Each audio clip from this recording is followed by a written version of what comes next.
plateau is in beweging, alle tongen komen los. Wordt de mergel afgegraven, is ons landschap weer de klos. Na de kolen en de kiezel en het blinkend zilverzand.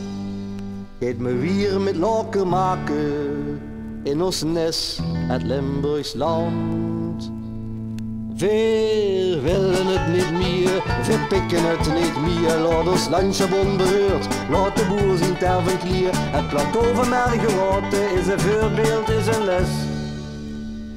Voor enkele lui een stukje brood, voor ons natuur de pest.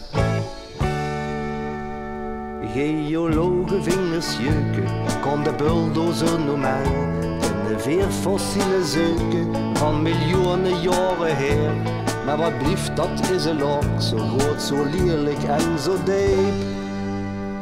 Weg zijn velden, weie peetjes, voor de minste wandelen leep. We willen het niet meer, we pikken het niet meer. Laat ons landschap onbeheerd, laat de boer zien terven klier. Het plateau van Mergewaten is een voorbeeld, is een les. Voor enkele wie een boterham, voor ons milieu de pest. Wordt het langzaam niet een stiedlich, dat voor ons bezinnen gaan. Energie en delfstoffen blijven niet eeuwig bestaan. In de laatste 50 jaar is meer verbruikt als ooit daarvoor. Nog een paar jaar en ons kindje hebben niks meer van natuur. Kernenergie, vergeet het maar.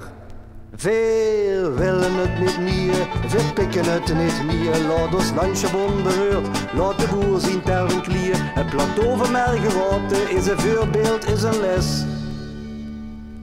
Voor enkele lui een stukje brood, voor het Limburgs land de pest. Maar waar blijft dan nu het antwoord op de vraag waarom wordt dat her? Iedereen de wil toch eten, ieder minste leeft toch her. Ik zou zeggen, hol het touw volop is en neem een scheid. Ons landje is zo klein en vol, de wereld doet gebreid. We willen het niet meer, we pikken het niet meer. Laat ons landschap onbeheerd, laat de boer zien terven klier. De Sint-Pietersberg hier kent een waar een voorbeeld, waar een les. Voor enkele lui een boterham, voor het nageslacht de pest.